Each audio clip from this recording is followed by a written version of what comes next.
محمد رضا خوابی؟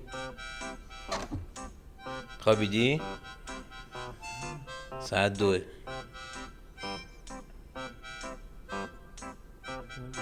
نظرت در مورد موسیقی جنوب چیه؟ گم شو. میگم فردا جلسه داری ها؟ چرا؟ جلسه موسیقی آموزشگاه باید بری. جلسه داری یا آموزش داری؟ هنرجو داری یا جلسه داری؟ میشه چرا روشن کرد؟ میگم کلا داری؟ چرا؟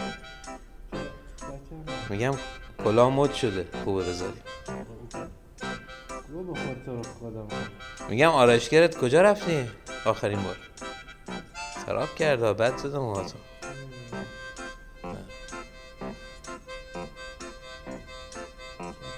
ساعت 2. من نظرتو در مورد موسیقی جنوب بچه ها گفته بودم بپرس. بخواب هیچ. ببخشید مزاحمت شدم. چراغ بذار خاموش کن. ببخشید. معذرت میخوام ببخشید. عذرخواهی میکنم. تازه خواب. بخواب.